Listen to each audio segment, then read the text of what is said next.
Oh shit! This meeting is being recorded, and welcome to the Soccer Comic Rant.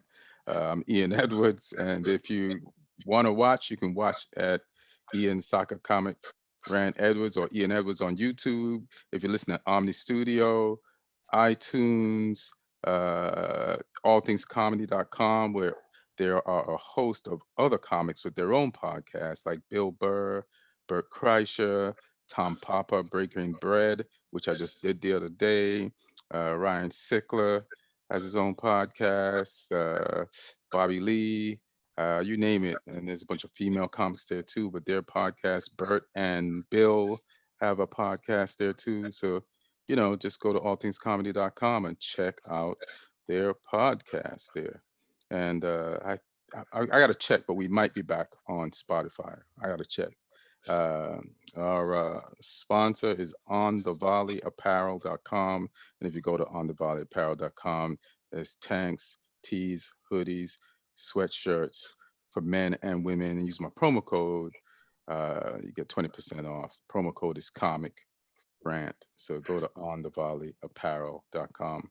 And we all just watched the Euros from different parts of the country and from a different continent. And we're here to discuss one of the semis and make predictions on the one coming up tomorrow. And we got Lee from England, Lee Hudson, stand-up comic, one badge away from being able to coach Spurs, one coaching badge away from being able to coach Spurs or turn down the Spurs coaching job when when Nuno quits, when you realize Levy ain't shit. What up, Lee? Good. You good, you good. And Martin Harris, comic actor, writer, journalist. He just has his regular what's that? Your email? You want people to email you? No. Oh, okay. Denmark. All right, that's what I thought you had. England is playing Denmark, so now he's a Denmark fan.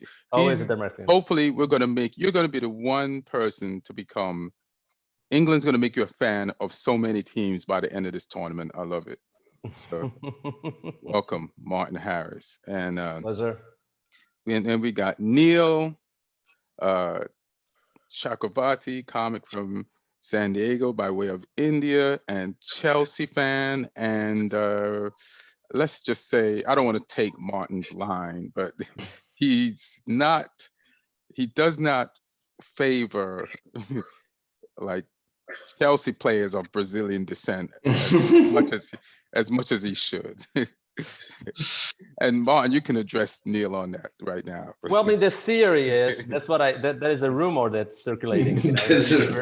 That apparently you were dating a girl and she left you with a Brazilian guy. I don't know. I'm just asking by the source. Yeah. Specifically, a Brazilian girl who goes over to Italy. Mm-hmm. Okay, that's the route, right? Because you're not a fan of Willian. You don't big up or rate Jorginho that much, even though no matter what he's done, and then now you see that he scores the penalty that takes them into Italy, into the finals of the Euro. Emerson, you're like, eh. And I've never seen Emerson play any wrong football, but he just happens to be third, or somebody put that, third string left back. And he was their one of Italy's best players today for the time that he was on the pitch. Yeah. So I don't know why you don't like Emerson. Well, he's third choice behind Marcus Alonso. That should tell you something. But he's third choice, but that's somebody's choice. That's Tuchel's choice, It's actually 3 managers in a row's choice. Yeah, but a manager from his adopted country say, hey, you're gonna come to the Euros with me. Yeah. No, he's good. I mean, Emerson has his uses. I'm not saying he doesn't. It's just that. But I mean, it was one of the performances that I think everybody is wondering what's going to happen with this guy Spinazzola gone. But yeah, he did well. And Chelsea kid's doing well. I'm very happy. Very happy. Hilarious. That's weird because I like how Martin today, like, he forgot putting in the new name, the custom name. And when he mentioned it, he quickly had to do something. He's just like Denmark. He had it on deck. That was the plan. That was the plan. Yeah, I just forgot about it. But that was the plan. Yeah. That's hilarious. So Lee, what did you think about? There's like 3 questions I want to ask Lee, but I guess I can ask everybody. But so here's the 3 questions, and then you could start answering. Like, who before this game today between Italy and Spain, who did you think would win? I thought Italy would just win it. Right. I have this on record from some texts I sent to some friends as well, because they asked me the same question. All I was right. like, I think Italy are a more rounded team than Spain. Like in terms of like the 1 to 11 kind of thing across the whole team, they looked more cohesive, more solid in the other games. I did worry that Spinazzola missing was going to be an issue for them, but like you say, Emerson stepped up and he played a game. So yeah, I mean, beforehand, I thought Italy would probably edge it. I even have money on it as well. So you know, I'm serious if that's the case. Yeah. I mean, because that's all our bank accounts right there.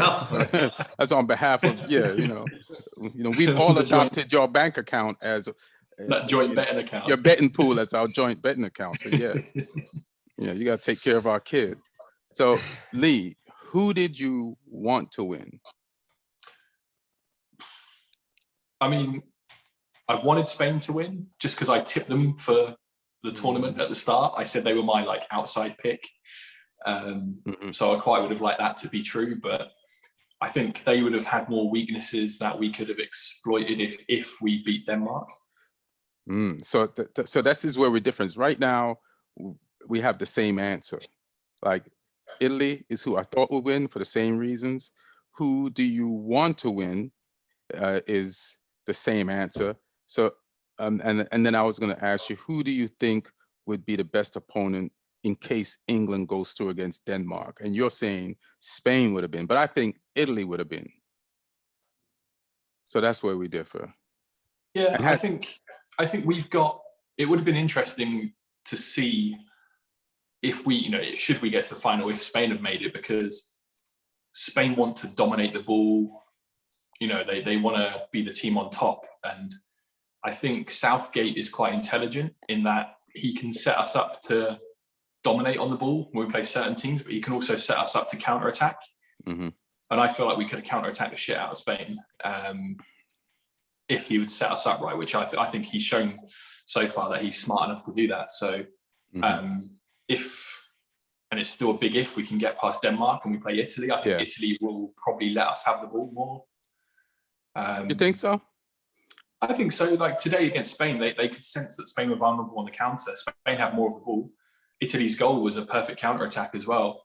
I think that they would sense that, maybe if they can lure our fullbacks high up the pitch, that they can get in behind in those spaces. Because Stones and Maguire, they're not slow, but they're not quick either. So I don't know, but they have shown in other games, Italy, that they can play with the ball as well. So I think it'll be quite interesting tactically if that's the final, just to see which team decides to be more passive and which one decides to be more dominant. Italy versus England? Yeah, should that happen. I was going to ask everybody the same. I was going to ask, but let me just say what I thought about today's game. I thought that coming into this game today, Italy basically has stolen Spain's style the entire tournament. Like, it's high line, press fast, get the ball back, and counterattack. If you lose the ball, so it's a combination of everything Klopp and Pep has done over the last few years, from Barcelona to the gegenpress. So I felt it was funny to see them matched up against Spain, who Luis Enrique worked under Pep and took over Barcelona, kind of had the same style. So it's like, who was going to win the battle of the same style today? And I felt like Spain dominated. I was like, I didn't know who was going to win the battle of the same style. I don't think Italy willingly gave up the ball. I think for some reasons, Spain, I thought Italy might be better, but I thought it just looked like Spain was just technically better. And you know what the possession stats were? It was in the first half. It was 70-30. 60 to something. But 65-35 overall to Spain. Yeah. Right, to Spain. So I just felt like I don't think Italy was trying to give up the ball. I just think Spain took it. And I was like, oh shit, it was surprising to see that Spain, the creators of this style, you know, were better. But then I knew that Spain's problem, and we talked about this, they just have problem finishing clinically. And it's not just Morata, it's not just Moreno, it's the Obizaka, something guy, I can't remember his last name, Mikel, like, because Pedri put the ball, the header that was Ferran from Koke, the ball that Pedri sent through to Mikel Obizaka's feet in the first part of the game, and he just overstepped it and left it behind him. And it's just, those are goals, you know what I mean? Those are goals. And there was a late chance as well at the back post that he just didn't even connect with. Yeah. And it's just like, that's what ultimately finished Spain, not the penalties that Morata is going to get death threats from. But that's my thoughts. Martin, what do you think of the game overall? Well, first of all, since early group stages, I thought Italy, for me, is the team to win it most likely, the whole tournament. I feel that way. They are on an amazing streak. I think 35 games without losing. I'm sorry, say that again from the beginning. Since group stages, and we discussed that on our little chat. But what about it before the tournament started? I think they didn't lose a game in 3 years. No. What did you say before the tournament started? I don't remember. Of course. I think France was my favorite. No, come on, man. You know, France was everybody's favorite. Your favorite was Denmark. Admit it. Your favorite was Denmark. Yeah, it says Denmark right there. Here's the thing. Denmark was always, since 1986, my second favorite team to root for after Poland. Who's wait. You interrupt me. I have to finish my thought. No. So 1986 was the first World Cup I watched as a little kid. And Denmark was fantastic in group stages, beat Uruguay with Francescoli 6-1, beat Germany 2-0, playing a perfect game. Then they lost to Spain, but they played very attractive football. And, you know, it is funny when you learn as a kid that something is good, it kind of sticks in your memory. And so I started liking Denmark ever since. And then, of course, in 1992, I was just past my exams to high school, and I watched the whole tournament after being accepted to a really good high school in my hometown of Wrocław. So I was watching the whole tournament. Wasn't that the only high school there? No, not the only one. It's number 5. It's a very good one. My father went there too, as a matter of fact. And he's a professor, right? Yeah, he's a professor. My name is still on the honorary list of guys who won national Olympics. I won in history in 1992. Olympic history? Yeah, we had there were different Olympics, like in maths, in geography. I won in history, you know. That's so cool. I'm still on the list of their best students ever, which is cool, which is nice. Although they mispronounced my last name, but that's okay. That's fine. Even in Poland, they mispronounce your last name. Even with the Polish name, they mispronounce. But coming back to my thoughts, so in 1992, I was already supporting Denmark, and they won the Euros, and I've been supporting Denmark ever since. And they a little bit disappeared, a little bit fell under the radar in the last 15 years. I think they had a pretty good team in 2002. Ironically, they got beaten pretty bad by England in that World Cup, if I remember correctly, in the second round. But I went to a pub in Los Angeles, in Culver City, where there were 200 Danes. They were serving cake made with the figure of Dolberg, the scorer of the second goal. And it was a great experience, and kind of that revived my sympathy to Denmark. It's just such a cool football nation, and such a great story. So I'm definitely rooting for them, although I still think that Italy will win the final against Denmark. Yeah. So eating the cake revived your feeling for Denmark right after Ukraine was beaten by England 4-0. All right, cool. Yeah.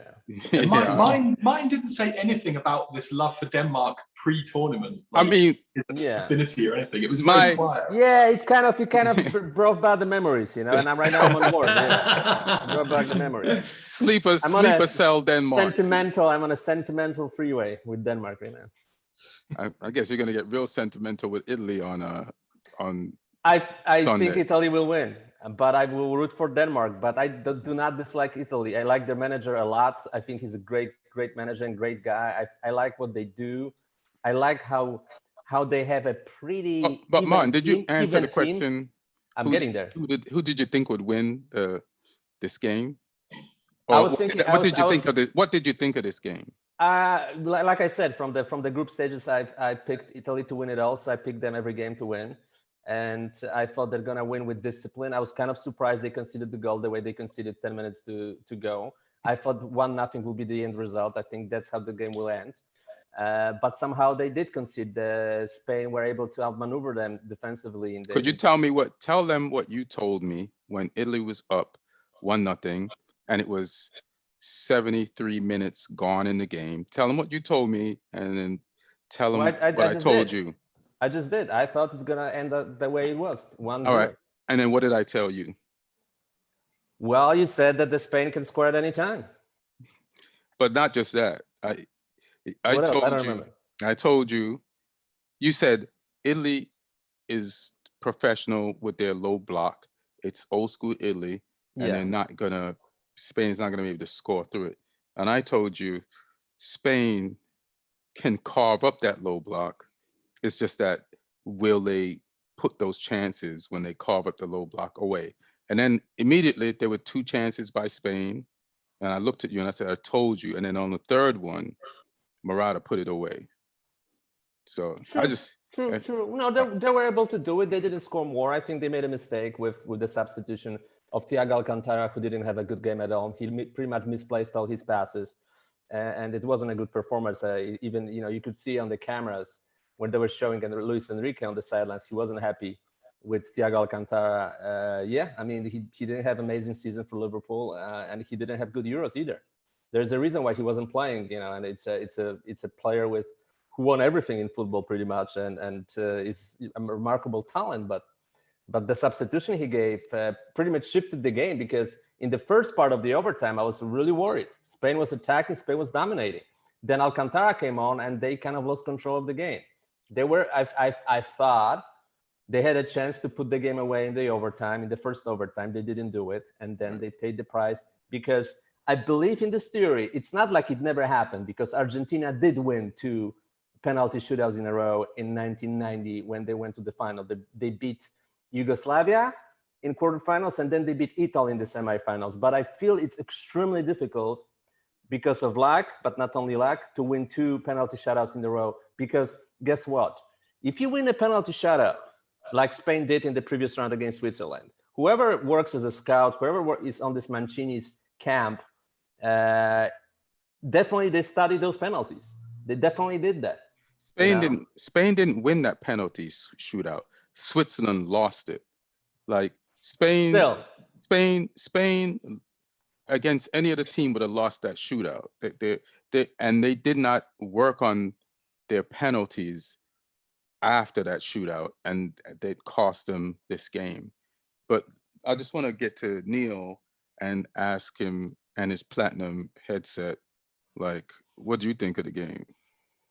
First I'd like to say that what Martin didn't let us know was that he also had a soft corner for the Czech Republic since his childhood, which would have been ignited just like that in a parallel universe. Czechs won. Not against Denmark. It's there. If you go speak to folks in that high school, they'll let you know. You'll see a photo. I just have a big heart. I love everyone. I have a big heart. Yeah, I mean, Martin took split the Czechoslovakia going into Czech Republic. That whole movement really to heart, and it was a tough time for him back then. So anyway, I think the game today kind of the counterpoint to what Lee was saying about which would probably be a better opponent for England to face in the final, provided England does go through to the final. Right. I actually think Spain kind of showed how you beat Italy, because I thought Spain did really well. They did pretty much everything they could do to win the game today, except having that final touch, which won't be a problem with England, because they have players like they'll have the Harry Kanes, the Sterlings, facing up in front of goal. So I don't think you know what you said, the whole question thing. Even I feel the same. I think the entire tournament we were kind of seeing an Italy that is very comfortable in possession, but I thought like Spain kind of took it from them today. How lopsided it was. I think that's what Spain has shown, that you can actually smother this Italian team with possession and completely make that.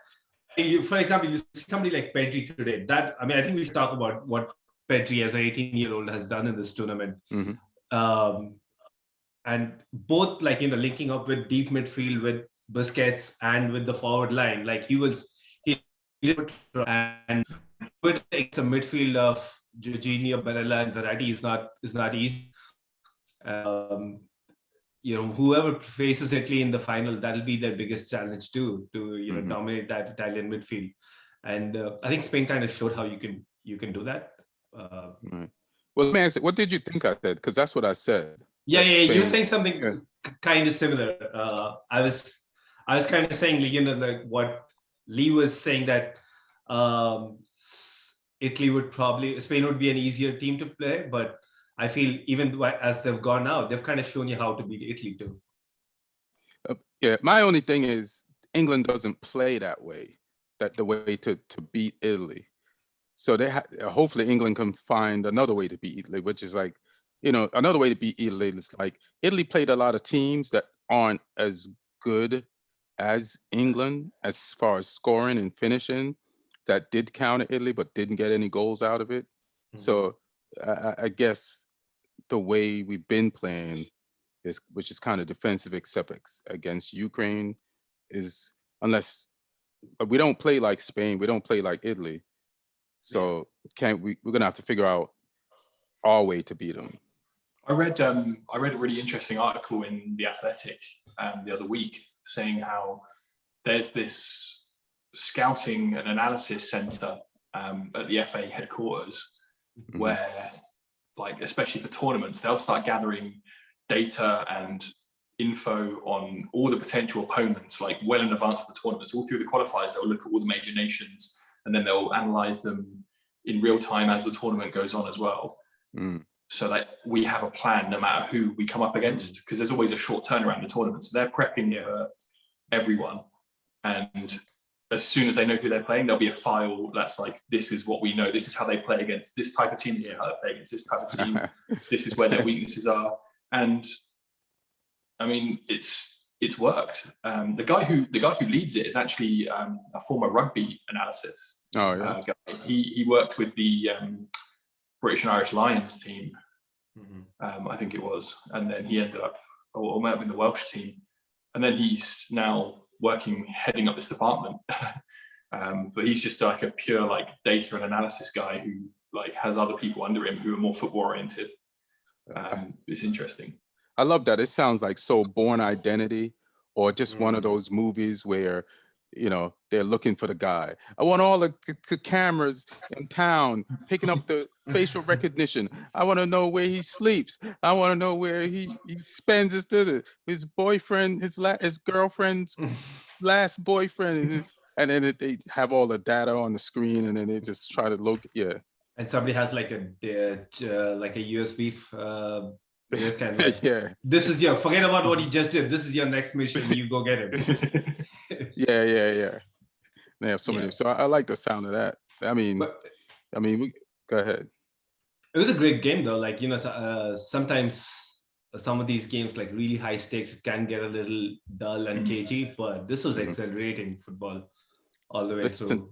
Listen, Neil, England's the only boring team in the tournament. So as long as we ain't playing, you're good. Hey, the Ukraine game wasn't boring. Yeah, I know. I'm just.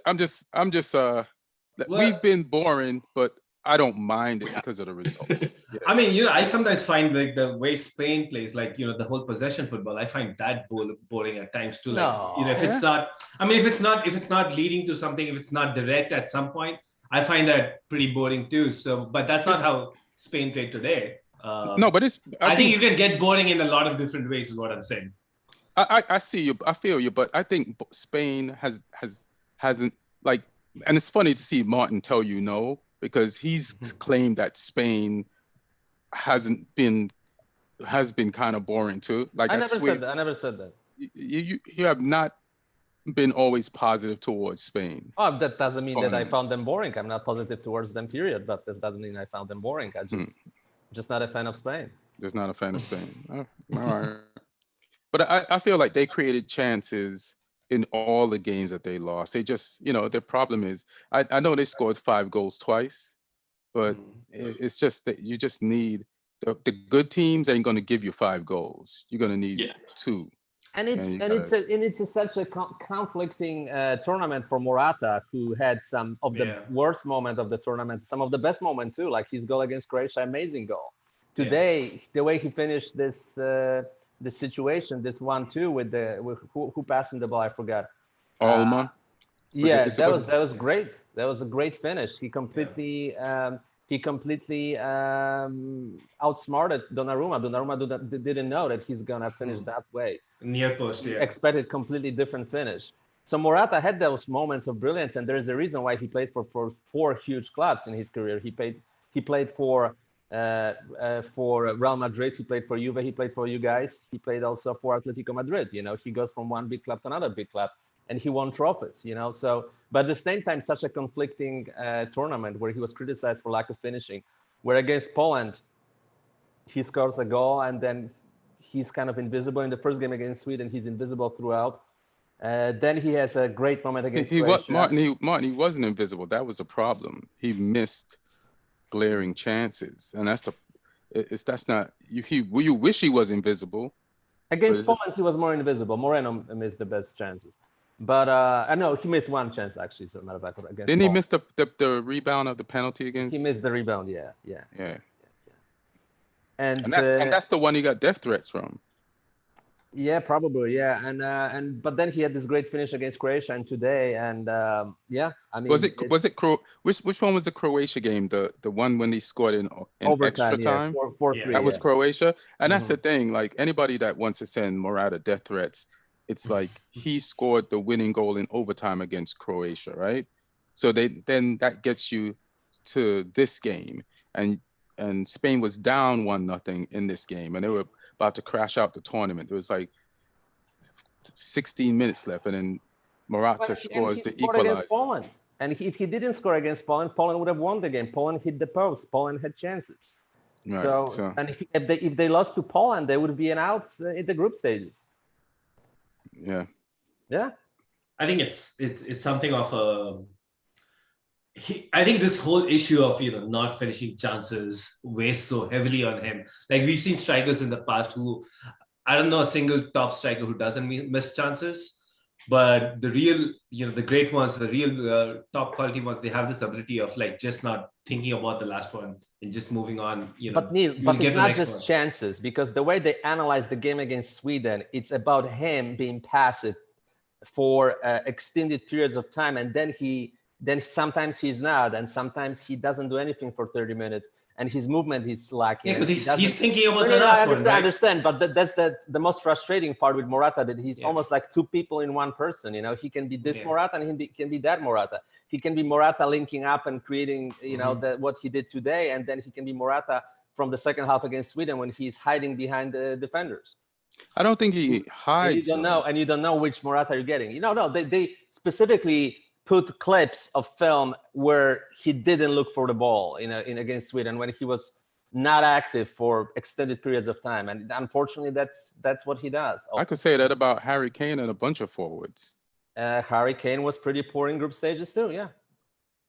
But I think what Martin's saying is that like with Morata, this has been a thing throughout the last 4 or 5 years. Dr. Jekyll and Mr. Hyde. Yeah. Like he's 2 people. I think that's part of the reason why they went with the choice of Dani Olmo, who I don't think is as good as a technical player as Morata, but I think all the fact that he makes himself available, also his speed he's a faster player than Morata, and probably wanted to kind of get an advantage over Bonucci and Chiellini, who are pretty aging backline. And that could be something that is at least final opponents should look at, as to how you expose those guys. Because I constantly got the feeling that it was working. It just didn't have the finishing touch. Yeah, Spain just lacks finishing touch, period. So I wanted to ask you something. We can come back to this game, but let me just ask. So Martin, what's the vibe in England, Lee, about this upcoming game tomorrow between Denmark and England? I think people are confident, but also a little bit wary. It was kind of weird. I watched the game in central London on Saturday, and afterwards, you'd have thought we won the whole tournament. Like, people were driving around, waving flags out their car windows and honking their horn. People were like partying in the streets. I think it was probably because it was people, meaning Lee. Yeah, like it was crazy. And then it settled back down a little bit again, but there is a confidence, and I think people are more confident because this team seems a little bit different to previous England teams. They seem more together. They seem a little bit more humble than some of the previous England teams, even if the fans aren't humble.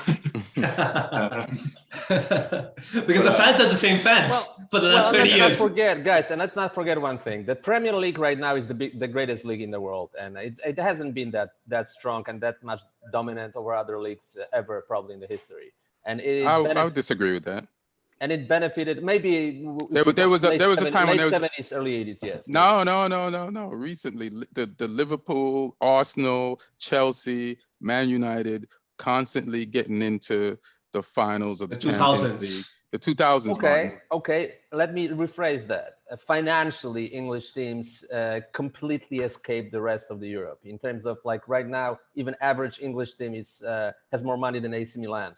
Has more money than Sevilla, has more money than Schalke, Stuttgart, those teams.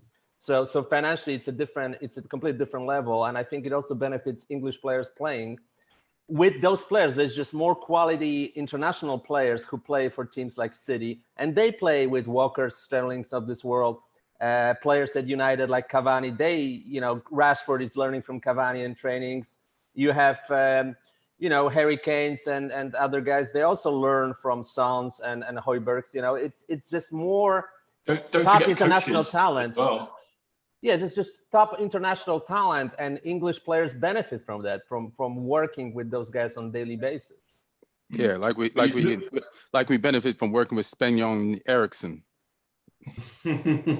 But go ahead, Lee. There was an interview with Calvin Phillips, and he said, like, I wouldn't be sat here speaking to you today as an England player if it wasn't for working with Bielsa. He's like, he's made me who I am. And then you look at some of the other players, like the guys at City. I'm not sure Stones would be the player he is at the back if he hadn't worked with Pep.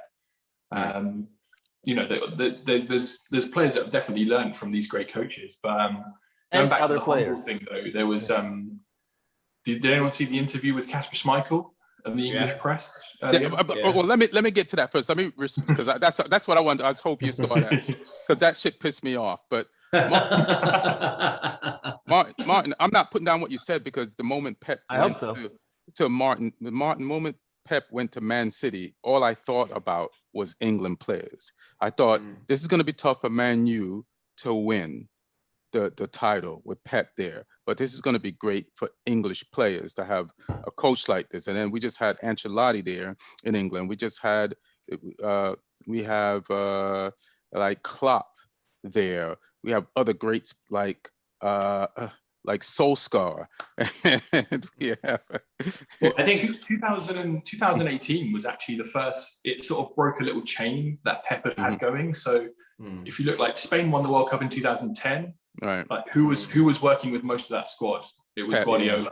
Yeah. Germany won the World Cup in 2014. Pep. Like, all those, majority of that team were Bayern, who were working with Pep at the time. So France sort of broke that chain in 2018. But like England got to the semi-finals there, and he was at Man City at the time, so he came close. Maybe it's just been delayed a little bit. Yeah. I think just because I was also thinking about this week, because Gareth Southgate is now taking the team to 2 consecutive semifinals. So I don't know, like when you actually analyze in the history of English managers, I assume he would end up ranking pretty high. With that being said, he's probably had one of the best generations of English talent too. But then you look at the 2000s, probably had a world-class player at every position. Yeah. That golden generation. Yeah.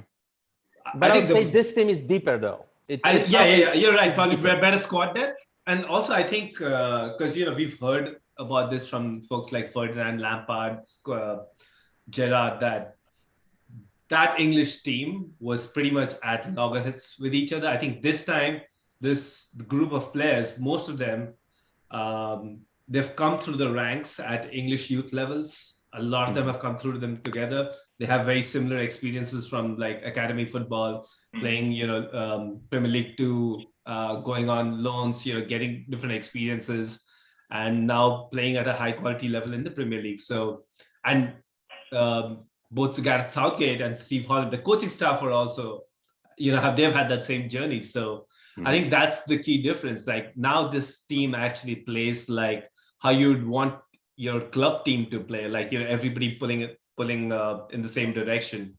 So I think that's the biggest difference. And credit to Gareth Southgate for bringing that culture, because I don't think that was around at the England national team for a very long time. Yeah. Lee, we're going to wait till Martin to come back, right, to talk about that video. So, but what's the vibe about Southgate as a coach? Well, he took some negativity early on in the tournament, and I mean, I was probably guilty of that as well, because Me too. Right here. I think that's the problem when you have such depth in a squad, is that there's always going to be people that are pissed off because of certain players left out. And to be fair, he's made some big decisions that have taken a lot of balls. Right. But he's got all of them right. Like, who would have thought that after the Germany game that he wouldn't even give Grealish a single minute against Ukraine? Like, Grealish was the guy who changed the game against Germany when he came on. And then he's like, nah, I don't need him this time. Like, starting Sancho was bold because he's not obviously started him at all the whole tournament. But then I saw in an interview, he said like he'd analysed Ukraine and he wanted a right winger that was going to play on the outside and just hug the touchline and run at people, and play like, because most of our wingers play inside. They play like those inside channels. He's like, no, I want a guy on that side who's going to go and play out. And then he started switching with Sterling as well. So Lee, I don't know what was wrong with our commentator. It was Ian Dark and what's his name? Simon Pierce? Is it Simon Pierce? But Ian Dark, like, so I texted in the chat group, but in the second half, everything that Mount did was credited to Sancho. He just kept on, calling Mount Sancho. And it's like, he's lucky, like, that's not even a subconscious racism thing. Like it's so stupid. He's lucky. It's like, and he's this guy knows everything. Like something will happen and he'll throw some stat out of that you never knew even existed. And this guy could not stop calling Mount Sancho, and it was so great. So it's like, no, he's at the near side of the screen. Sancho's right here, and he's the black guy. Is Sancho that light skin? That he looks like Mount? Like, I don't know what was going on. Or maybe he's just the most non-racist person in the world. He doesn't see color. Doesn't see color. Yeah, he doesn't see color. But that was so funny. Like, he did it once and I said it, and then you responded, Neil. I thought it was just me. But then I watched the game over and he did that shit repeatedly. Yeah. It was bananas. But so go ahead with the thing. Yeah, going back to Southgate, like, it's been interesting hearing him after each game as well, because he knows how crazy people are going. After the Germany game, he knows how crazy and that, like, how big that was for the fans, and he knows how much people are celebrating the game on Saturday, but he's always been quite level, and I think he's transmitting that to the players, because he's like, let's enjoy this is good, but we now have this coming up and we need to focus. So he's being quite level. He's bringing the expectations sort of back down to like, you know, we need to earn this if we're going to do it.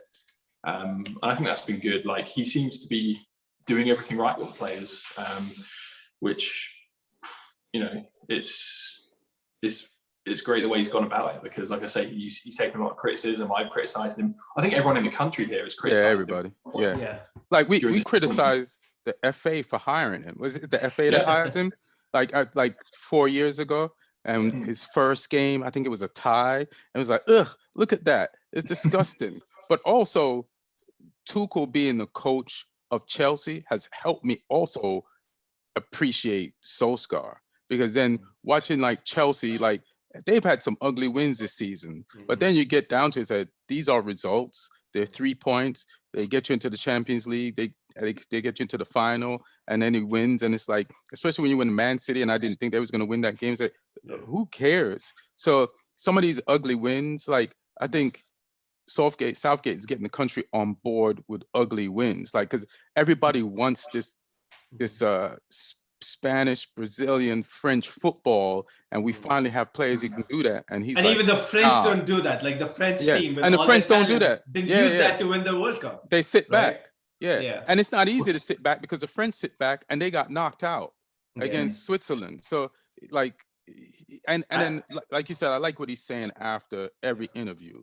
Like he acknowledges the win, but says calm, and then he says things you don't even think about. Like he talks about, well, I got to get the emotional energy levels back. It takes a lot out of you for the games, and he's like, it gives you insight, and you're like, this guy who has been maligned by everybody, including me, is smarter than I thought, and the FA like actually hired the right guy, and it's kind of crazy for the whole country. Hold on, Martin, for the whole country to be wrong about someone except him and the players and the staff that he's assembled. So you know, props. Like, two semifinals in a row. I mean, that's a result that speaks for itself. Although I just want to say one thing, guys, make sure that you upload that podcast before the game, so it kind of still holds its value. You know, all those praise for Southgate. Yeah, it still holds. It still holds. Because it's still a semifinal, Martin. Okay.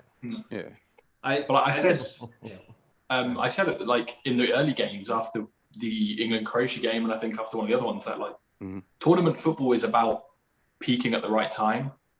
And it looks like he's got England doing that, because we didn't play fantastic in the group stages. We did what needed to be done, right? And we were efficient, but we didn't. We looked like we were still playing at like 60-70% in those games. We didn't look like we were playing 100%. Against Germany, I think you saw us at 100%. I think Ukraine, we were lucky that, you know, we got to play a team that finished third in their group, and we were able to go back down to like 80%. And Who did Ukraine beat? Before Sweden. Sweden, all right. Yeah, but I don't think I think even though we won 4-0, we still looked like we had more to give in that game. We weren't going. We were subbing like Declan Rice after like 60 minutes because we could. Right. It's so funny. Like, I think we still have a lot more to give, and it'll be interesting to see how much we push it against Denmark, because I think we'll need to. Right. It's funny. We played that game with the relaxation of the third game in the group stage, and he made the change of Sancho just like that. And now you know, all right, I can use Sancho. He's like, we can throw a bunch of things. Now let's go into disrespectful Denmark, who I've been respectful to. But what did the disrespectful Danes, the not kosher in Denmark Danes do? So in an interview, Kasper Schmeichel was asked, you know, are you motivated to stop football from coming home? And can I ask you a question? Yeah. What does "is coming home" mean? It means that it's the sort of widespread belief in this country, at least, that England created football and gave it to the world. Right. So, I mean, it's association football, which is what soccer is short for. And, you know, there's other theories that it may have been, you know, invented by Chinese monks or something. But England gave football to a lot of the world as part of, it was probably one of the better parts of colonialism. Right.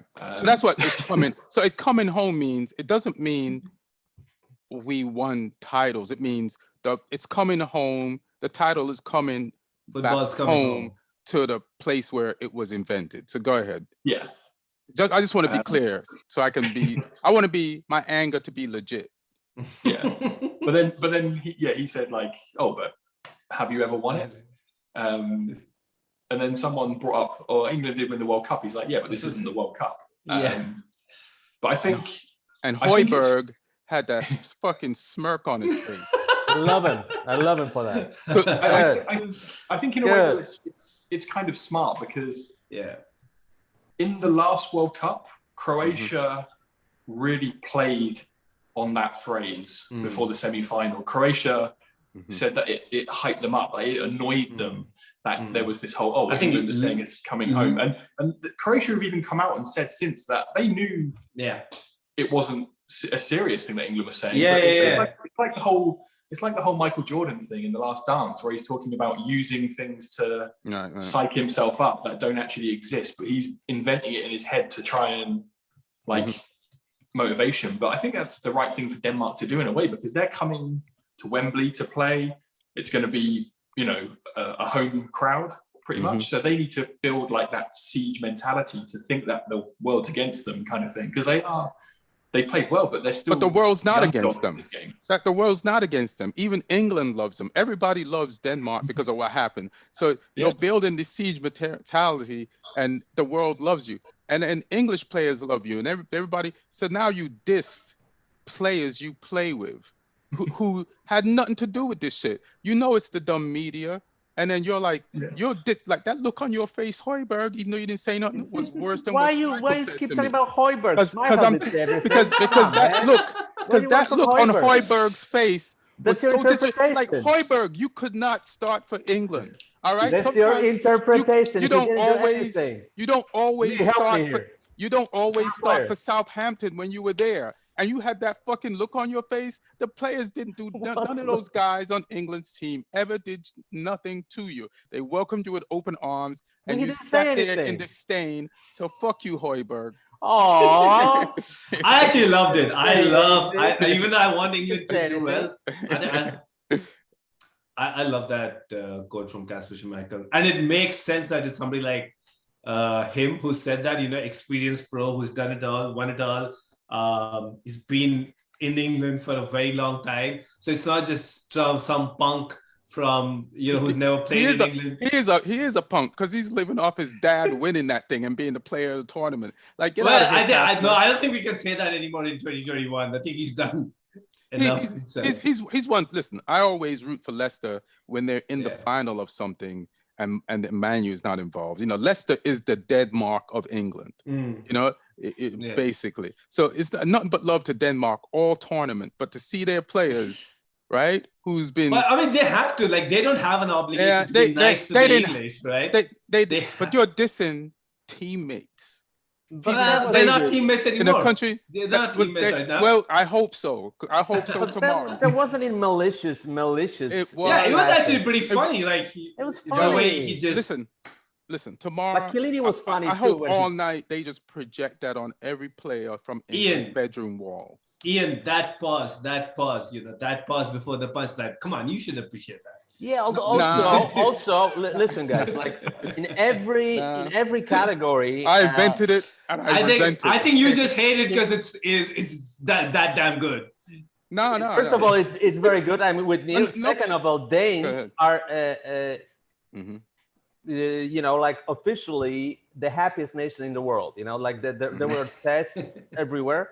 They're the happiest nation in the world. The most happy people in the world. They're gonna be the unhappiest tomorrow. No, they just, they just like good humor. They just like, be entertaining. And I think that was it. That wasn't like malicious, like, but Martin, that is bulletin board material. And you don't want to give the other team in an offensive way. You don't want Lee. What do you don't think that's bulletin board material? That's offensive. You don't think that England players should see that and be like, all right, Højbjerg, we see you. No, like they're probably like. Højbjerg and Kane are probably laughing about it in a WhatsApp group somewhere. Yeah. Like in a Spurs WhatsApp group, it's like I think I wouldn't be. Ian wants Kane to leave that WhatsApp group right now. Yeah, I do. It's like I want Kane to leave that WhatsApp group more than I want him to leave Spurs. Maybe he's still on just the like WhatsApp group. No. Or make Højbjerg leave, like block Højbjerg from Yeah, block Højbjerg out of that shit. The thing is, like you were saying, how like Denmark are like loved by everyone prior to this and all of that, but like sometimes when it comes to a game like this, being loved by everyone means that you will just roll over. You won't have that. They're trying to put a bit of fire in their bellies because like I say, they're coming to Wembley. They don't want to just be the gracious visitors who, you know, we beat them and say, oh, send all our best regards to Christian Eriksen. It's so sad. They already they want to come and fuck shit up. And I would be doing the same if I was them. But they already have their thing. Like these motherfuckers, right? Who did they just play? Czech Republic. They just played the Czech Republic. Czech Republic guy at the beginning of the game, here's a shirt with Eriksen. Thank you, Czech Republic. Now give us this corner that we didn't even earn, score on it, and we're up 1-0. Like they don't give a fuck. They already got their thing. Their heart attack with Eriksen is their thing. Now you're trying to be like cocky. Fuck that. You down? It's over. It's over. My love for Denmark is over. Oh no. I can only That's imagine like, what will happen tomorrow. Michael Jordan didn't need his dad dying to become motivation. Like, he still needed those imaginary beefs. He quit when his dad died. He quit NBA for almost 2 years. Yeah. He came back. There's shit we don't even know that's involved with that. So let's not even. Yes. Probably some kid in league baseball trash talked him and he couldn't take it. Yeah, he came running back to basketball. Yeah, there's some of the first conspiracy theories in America revolve around Michael Jordan leaving basketball. So let's not even.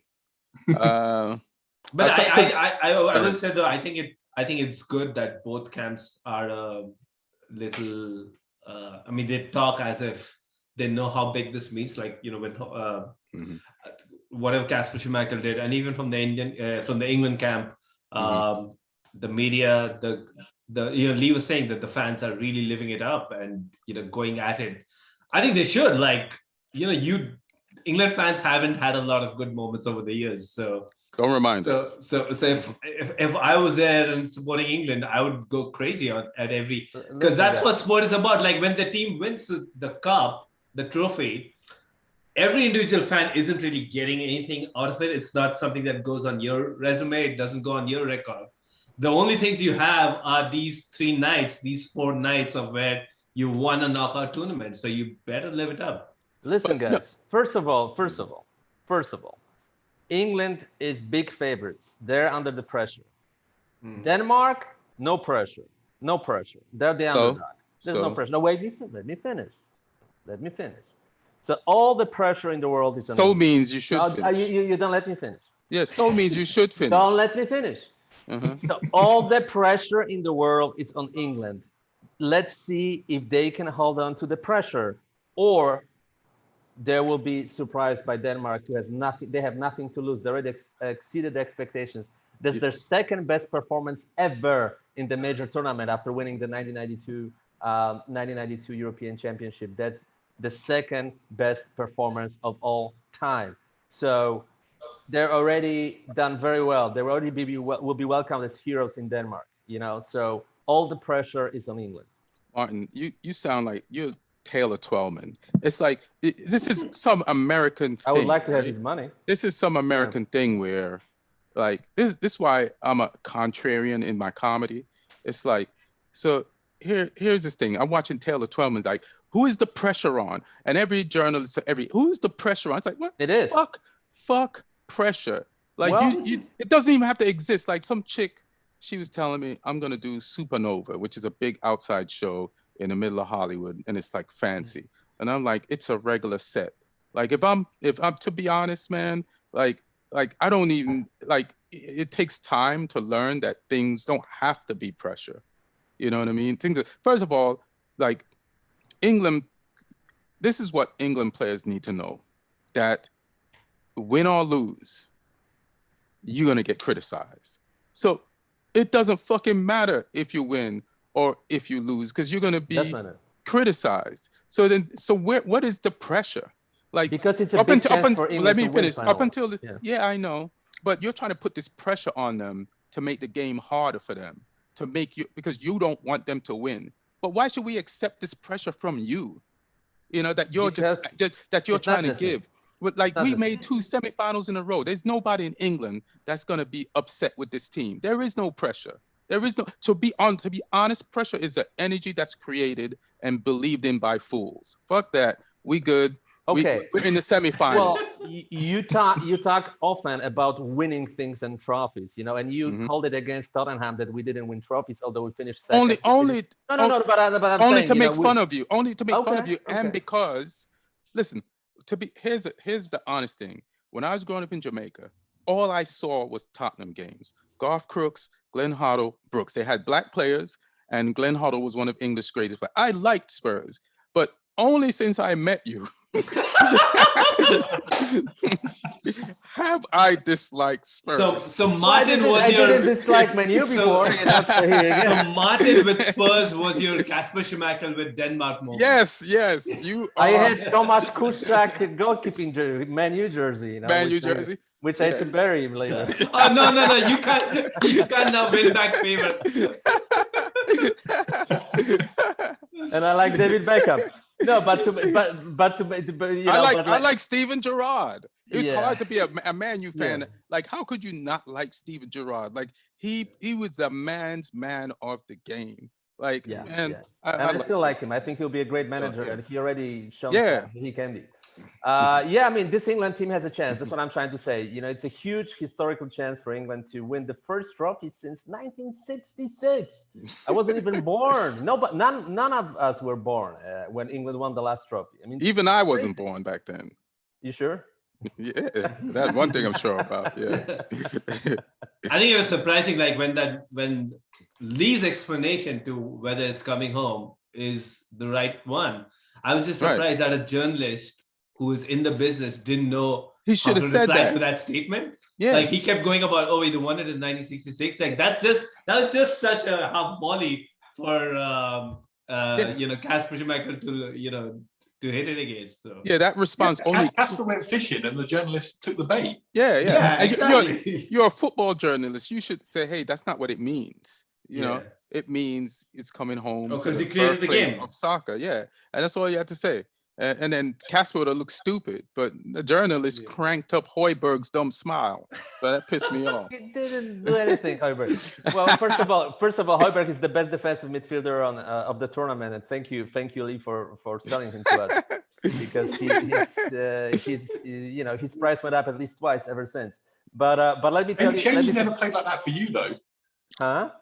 Shane, he never plays like this for you. Oh no, he played great. He was. I like how Martin's already thinking. I like how Martin's the best points for Tottenham for sure. I like how Martin's already thinking of his price going up, because he knows the moment a player starts playing well for Spurs, the next step is to sell him.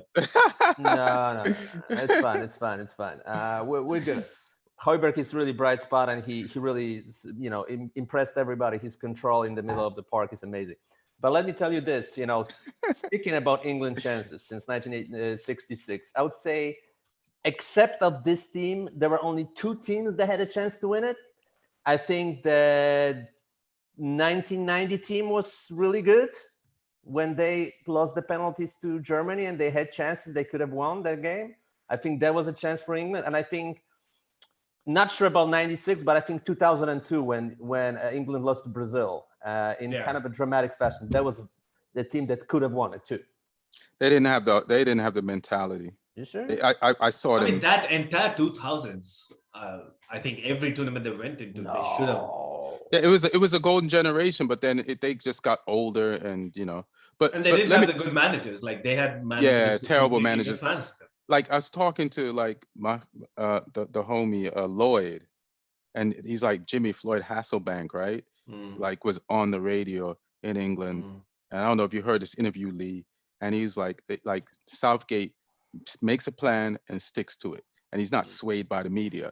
He said that there was one manager, and he doesn't want to say the name of the manager, like he made a lineup, and then the press made a lineup, and the next day everybody that was on his lineup was off, and he picked the team the media picked.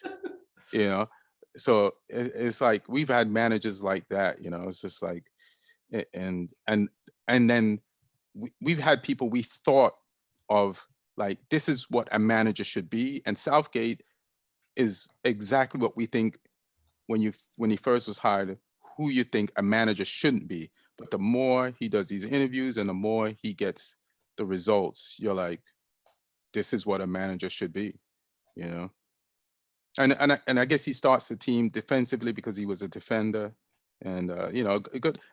I'm rooting for him just for what happened to him in '96, and if he can bring us home. So Lee, what do you think of England's chances tomorrow, and how you think the game will go? I'll ask everybody that. I mean, we're favourites, and we're favourites for a reason. Pressure. I think we have. We had even more pressure against Ukraine than this one. We were even bigger favourites against Ukraine, and that worked out. Sure. That worked out okay. I think Denmark, you can't discount them because they've got a very good team. They've got they've got players that are playing in the best leagues in the world as well. They're they're not a bad team. And I think we shouldn't underestimate them. But I don't think Southgate will be underestimating them. Right. I don't think the players will be underestimating them. I think the fans are the ones who are underestimating them. And luckily that doesn't really count for shit. So I think the team will get the job done, but I think it will be close. I don't think Denmark will roll over for anyone. I think they'll be very solid.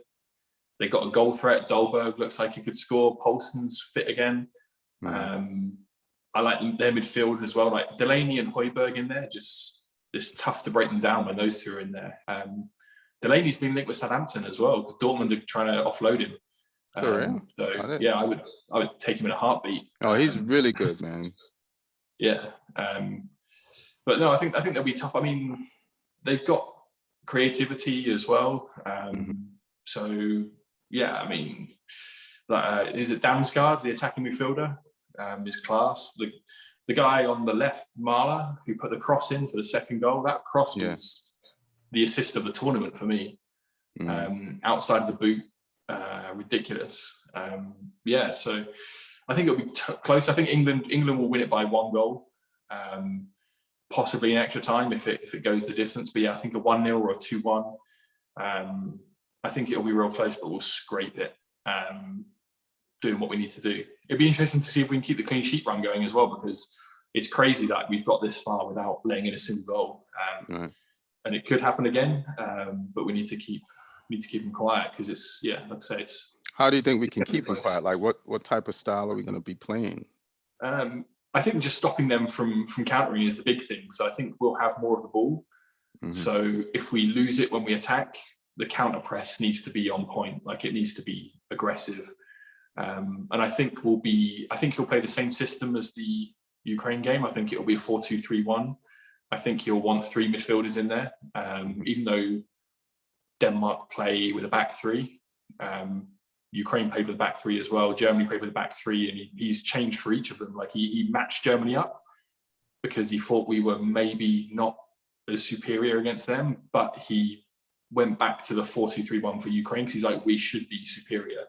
And I think he'll stick with it for Denmark, and I think he'll want people like, because Mount, for me, is one of the best players in our team at supporting the counter press because he aggressively goes after it if we lose it. So I think having people like him in there will suit us. I think Sterling and Kane will play, and I think the one position that's up for grabs from the Ukraine game is Sancho's position, because I know he picked Sancho especially for Ukraine. Does he bring Saka back in? Does he bring Grealish in? Does he bring Foden back in? I think that's the one position that will be the question mark. I want to give a shout out. For some reason, like Mount annoys me. I don't. It's pretty well documented. Like not just you. Like it's been a thing for like 2 seasons now.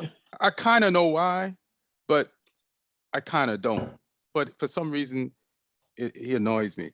Are you saying it's been documented by stuff I've said about him on this podcast? No, a lot of people. It's not just you. I'm just saying it's not just you. It's okay, cool. Even among Chelsea fans, I think now we've reached a scenario where it's unanimous. Everybody's behind him. but it was a long journey to get to this point. Right. He was accused of being like Lampard's pet, wasn't he? Like, oh, he's only starting because Frank likes him. Kind of. Well, he was, but the time on the field from being a pet, he used it to turn himself into a player. So he was given the chance to be what Pulisic is not. And I think I'm a Pulisic fan. So I'm like, if you play Pulisic like that, then you. But the point is, the props I want to give him is the whole game against Ukraine could have been different because there was a play in the first half where he ran back and broke up a goal scoring opportunity that I don't think a lot of people noticed. Yeah. And it was, I think we were only up 1. And if Ukraine gets a goal right away back, like the whole game would have been different. And it was a very, like Ukraine, it was on the left side of the field, and Ukraine, like he just came back into the picture from out of nowhere, broke up 2 tackles and cleared the ball. And which is why Southgate wants him on the field. So I guess I have to learn to accept him. He works hard and he runs back. But yeah, props to, you know, I see you, Mount Sancho. Martin, what do you think? Go ahead. Yeah, sure. Sorry. Go ahead, Neil. And then say what you're gonna say, and then tell me what you think about tomorrow. No, I was actually going to say about tomorrow itself that I think it'll be interesting to see if Southgate does that whole thing that he did against Germany about, you know, going to the 3 at the back to match up the opponent, because Denmark does play 3 at the back. But even Denmark has shown the flexibility, because I think in one of the games, I think it was Wales, where they went to a 4 at the back, they brought Christensen to a DM position. So, and they can do it like with literally the same 11. So Southgate will have to think of having an 11 that has that same sort of flexibility too, which is where you have a problem if you're playing both Phillips and Declan Rice. You're kind of stuck with that 2-man pivot. So it'll be interesting to see like what kind of choices he comes up with. He just has too many weapons at his disposal. It's only 1 ball, only 11 on the field though. Yeah. Martin, what do you think about tomorrow? Did you say it already? No, I haven't said it yet, and I'm gonna say it now. I don't like how comfortable you just got before you. Here's the thing.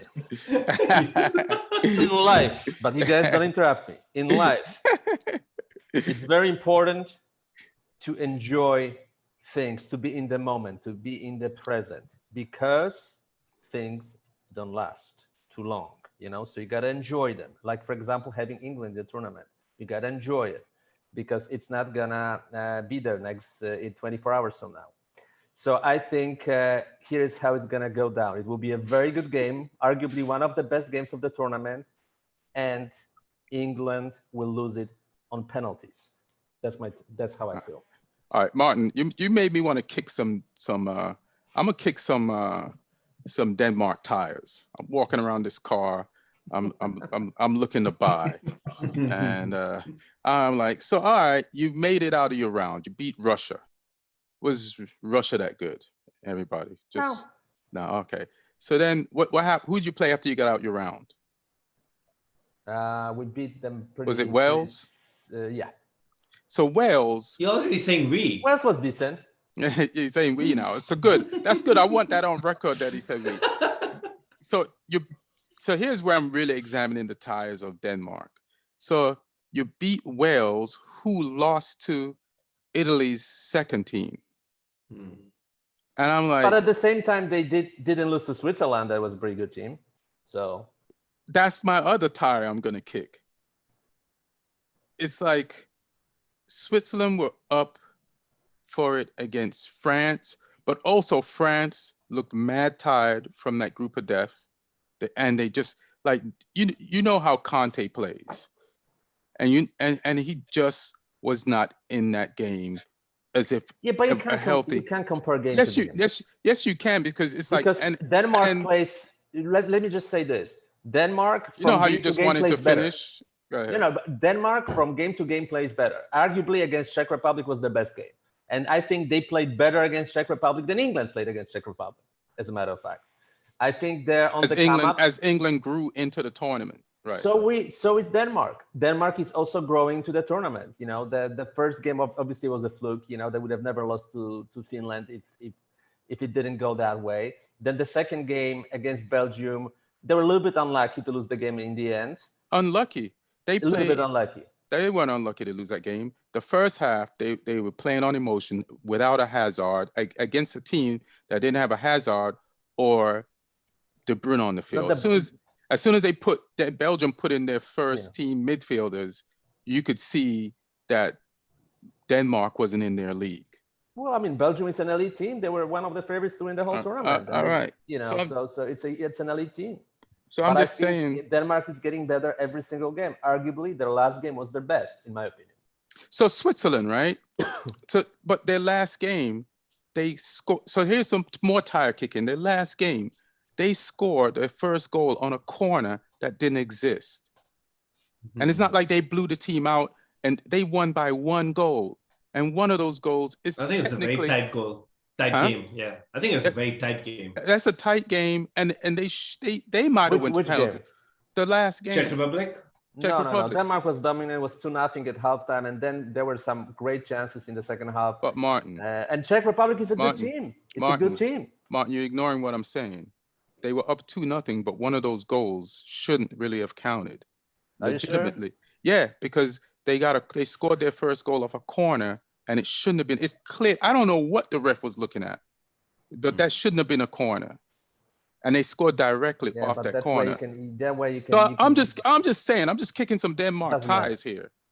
because every team that has kind of like had their luck to get further in the round, their luck runs out. Like France, Germany. When they played Germany, they got a goal off a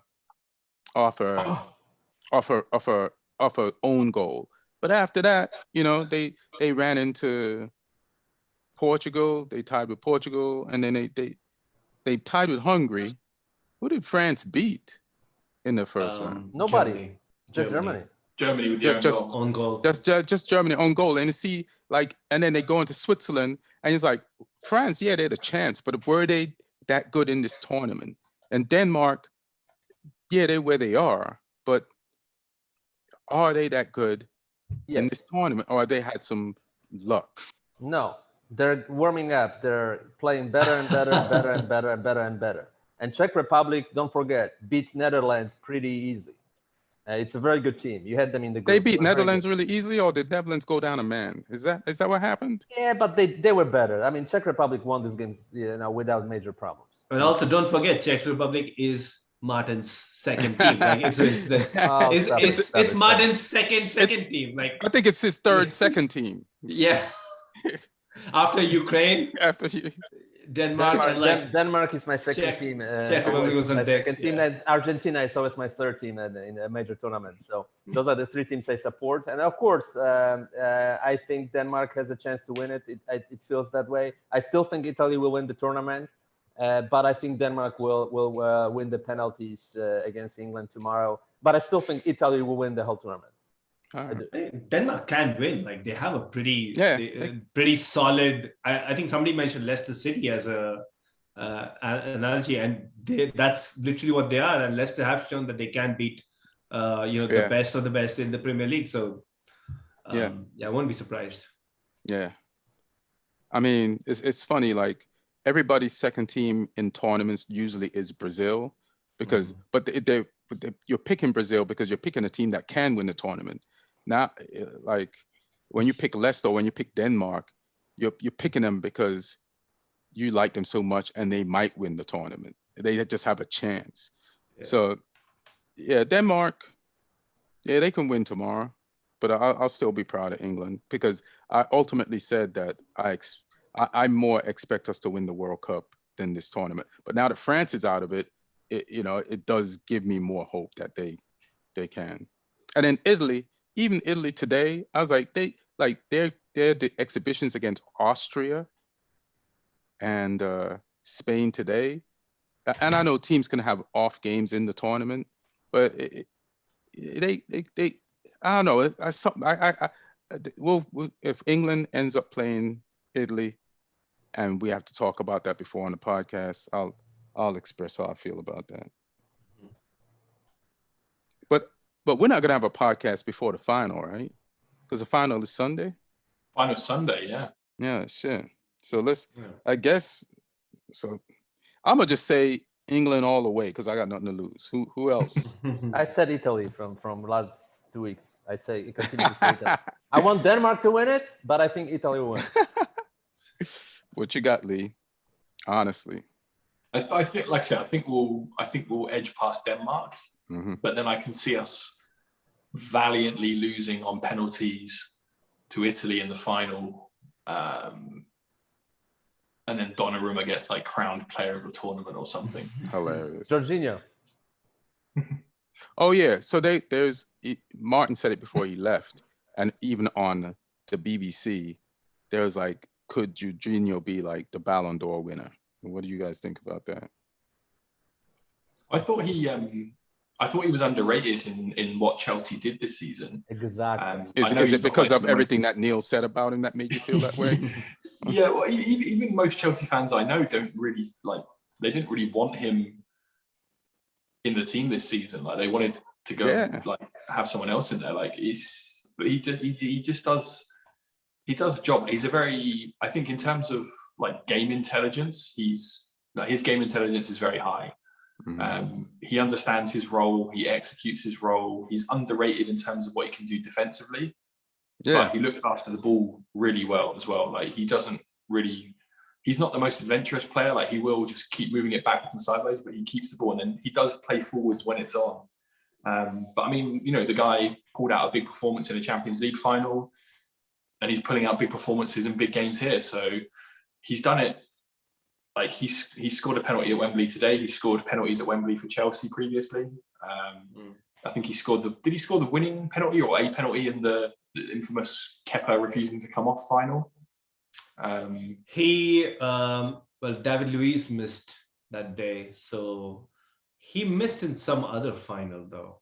I'm forgetting which one. Yeah. Your dream final.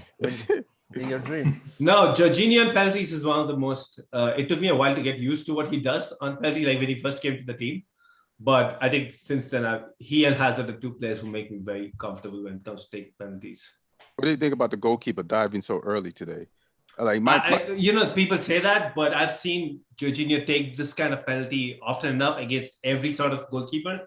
He always gets it right. So I don't think you can blame the keeper much, because I don't think any keeper has been able to time That's what Lewandowski does too. He makes this hesitation move, and he scores almost every penalty because he makes the hesitation move, and then he sees reaction like the pre-reaction from the keeper, and then he knows which corner he needs to put the ball in. I think because it's so unorthodox, it makes it hard for keepers to judge the timing of when to dive. Because if a player's just doing a regular run-up, as the foot comes back, the timing it's an insane skill to master. Yeah. When you do this hesitation move and he flinches first, the goalkeeper, pretty much you scored, unless you miss the goal. What's the highlights back of the podcast? To master. And I think once you have it, you're literally you're not even looking at anything else other than the eyes of the keeper. And the initial movement that you make, and just to be able to switch it around, that's just crazy how he does it. Which is also a sign of a huge confidence. And I think he's a very confident player too, Jorginho, and listen, you need confident players to win the tournament. I think England has confident players. I think Denmark has confident players. I think Italy has confident players too. And I like the confidence that is Mancini bringing to this team. I feel like he has a very positive impact on the team, and the fact they didn't lose 35 games in a row. The last time they got beaten was over 3 years ago. I mean, I don't see any other reason I don't see any reasons to doubt that they're not going to win the whole thing. That's what I'm saying. Martin, what if England blows Denmark out tomorrow? Will you still think Italy's got a chance? It's not that Italy's got a chance. I'd say Italy is winning the tournament. Suppose England beat Denmark by 3 tomorrow. We're not going to be able to do another podcast. So what? You'll still be like Italy? Yeah. It won't change your mind a little bit? Okay. No, because I'm confident in Italy. I think England can win it against Denmark, but I still think Italy is the type of a team that wins tournaments, this particular team. All right. I guess I was going to say something about the goalkeeping today. I felt like the Spanish goalkeeper, the first 2 penalties, he saved one and he almost saved the second one, but he was moving on the line. He's doing his thing. But the last 2 penalties, he didn't move at all. And I think that cut down, and he wasn't close to any of them. And I'm like, why didn't he just keep moving on the line and throwing the kickers off? But that's just a personal thing that I wanted him to just keep doing, because I felt like it worked in the last shootout. Anybody else? Go ahead. I don't think it was a very good quality of penalties that were taken today. A lot of them were like, low and lack pace. Morata was terrible, though. Yeah, like even the ones that went in were like, we've seen penalty shooters in this tournament, very high quality. And I don't think this was one of them. Bernardeschi had great penalty. That was a great penalty. Yeah. Yeah, there was like 1 or 2 in this game, but the France-Switzerland game was the best shootout I've seen for a while. Other than United-Villarreal, that was pretty good in the Europa League. Yeah, that was clinical until David de Gea. and then imagine David de Gea on the sideline now for another penalty shootout, like in this basically right after he just lost the Europa League. He loses, getting into the final of the Euros, sitting on the bench. Martin, any last words? Well, the last words are, first of all, I want to mention that Lukas Podolski, first ever world champion who will play in Polish league. He said for the last 20 years that he's going to finish his career with the team he supported as a boy growing up in Poland, Górnik Zabrze, and people are doubting that he's also saying that, he gave his word and he kept his word. He's going to play in Górnik Zabrze for the next year, probably his last year in his career or one of the last 2. Because he has an option of 1+1, that's his contract. Interesting fact is that because he's a player of such a big name and such a big stature, the Polish league as an organization which adjusts schedule of games to the fact that on Sundays he'll be a judge on Germany Got Talent, so he won't be able to play most of the Sunday games due to the fact that he's a judge on a German reality show. But still, it's great for Poland. Great for Poland. Priorities. Yeah. Neil, what you got? I'd just like to say that Martin, just like Lukas Podolski, is also a man of his words. So if Denmark does go out, he will not pick another team to back in the final. I just said Italy will win the whole thing. No. I'm back in Italy. I can see it. I can see it on screen. It says Denmark right there. That's your I'm gonna support Denmark against Italy, but Italy will win it. Unfortunately, that's the way it's gonna be. Italy's destined to win this tournament. I said it for the last 3 weeks. I like to say like something that touch upon something we discussed earlier on Gareth Southgate. I think one mistake, and I've made that mistake in the past, is like when we are judging a manager or a player for league football, it's slightly different when it comes to tournament play. And I think Southgate's kind of got that. You have a very specific priority. You don't really have to play a wide variety of situations and a wide variety of teams that you're coming up against. If you do a few things good, you can actually go that distance of 6-7 games. And I think that's something I've come to appreciate about Gareth Southgate. Even somebody like Jorginho, what you touched upon, why a lot of Chelsea fans don't really warm up to him. I think he's always been great for us when it comes to these trophy runs, and he's showing that. It's just that sometimes when you play in the league and you come up against these low block teams and like really physical teams, he's not something who does those duties as you'd expect from a DM. But I'm happy for him, and if he wins, I'm just waiting for that one picture, because Jorginho, Aspilicueta, Mason Mount, Andreas Christensen, we have somebody central to all 4 of these teams. So we are going to have that one picture of a double European champion from Chelsea. I'm just waiting to go to town on that. Hilarious. What you got, Lee? Well, if we do lose to Denmark, then I will be cheering Denmark, because they got Yannick Vestergaard, who plays for Southampton. He's our lone representative left in the tournament. I wish it had been Ward-Prowse still as well, but wasn't to be. Southgate's fully vindicated in not picking him so far. yeah, the other players we had in were Shea Adams, who I think he gave a good showing. Yeah, he did. I'll give you 20% of Højbjerg. I'll give you 20% of Højbjerg. And also Jan Bednarek as well. We had who, obviously he was never going to get very far playing for Poland. So. Also being responsible for conceding that many goals for Poland. Yeah. But Spurs are being linked with Vestergaard now. I like being linked with Anderson from Denmark as well, because it seems you need a whole new backline. Listen to me. There's one store in Los Feliz that I'm always shopping, and I'm happy that Spurs found their store, which is Southampton. Well, it hasn't helped you win anything, has it? So it will. You're just the stepping stone for them to win something after that. We'll see. But no, I will close by saying it might be coming home. It might be coming home.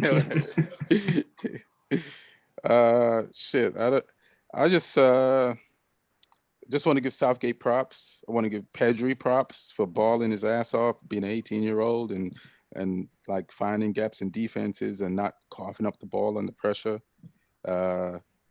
Southgate for, like being a good measured man that this team needs. But because sometimes you're like, is he firing these guys up? Because he's always in front of the press, always calm. He's like, and your fear makes you want the team to have a guy that's kind of old school and yell and fire them up. But they've been playing calm. Those things that he's been saying after games, pretty concise and to the point. And he's an example of like how to lead. And for the players, I just want to thank the England players for the tournament that we've had so far. They've been going through tons of criticism, but they've got the results. So then, I want them to have even more results. Like if they get to the finals, then there's nothing that people can say critical of them, and then they can't the media can't create this thing of saying, they created this thing about Southgate. They create like a new challenge every time somebody gets past the last challenge. Well, only go to Solskjaer can't get past the semifinals, and he's lost 3 semifinals in a row. And I don't want them to put this, even though Southgate has an achievement of getting to a semifinal, which the other coaches before him couldn't get to. I don't want them to be like, well, he's only good enough to get us to semifinals. Like the press turns on you fast. And here's the crazy thing: if we won the whole thing by the World Cup, the press would turn on him. So that's just life. That's just what they are. That's how they built. But I just want us to win this tournament now that some of the teams that I thought were better than England are gone. Like, why not? I feel like if we beat Denmark, I think we can beat Italy. I don't think Italy, they played some of the best ball of the tournament, but if we beat Denmark, I feel like Italy is even more susceptible to us than a Denmark. And I feel like we can beat them. So that's my thoughts and that's my wish. So let's see if they match up. All right. And thank you guys for coming. Denmark Harris, thank you for being on the podcast. Denmark, Czech Republic, France, Italy. Never root for France. I never root Paris. for France. I never root for France ever. Neil, I respect that cup you was drinking out of. That's a dope ass cup. Lee, thanks for not crashing on your way back from your show to get here for the podcast. Hope it was a good ass show. And I guess we'll talk next Tuesday after, hopefully the hangovers from getting what we want. Except Martin. I don't drink. You sound like you do sometimes. You sure? All right. Thank you, Aaron Brungardt, for producing the podcast. Thank you all for listening. Keep watching. Enjoy the rest of the games. It's been a dope ass tournament. One. Thank you. All right. Now you put the camera in the right place, Martin. Why? What? What happened? Camera is always in the right place when it shows my face. Now you're centered. Martin was laying down on that sofa at one point. He's like, Yeah, hey, I was laying down on you the like sofa. one of your Danish Yeah, I girls. got a little tired. I thought we were on Laying down on the sofa. I thought we were on a phone a FaceTime date. All right, guys, that is quickly tomorrow. picture. Martin, can you sit up a little bit, or are you? Yeah, With yeah, that? yeah, like more of your t-shirt. Yeah, Too much head. yeah, too much head. It's a great head, though. All right. All right, thanks. 3, 2, 1.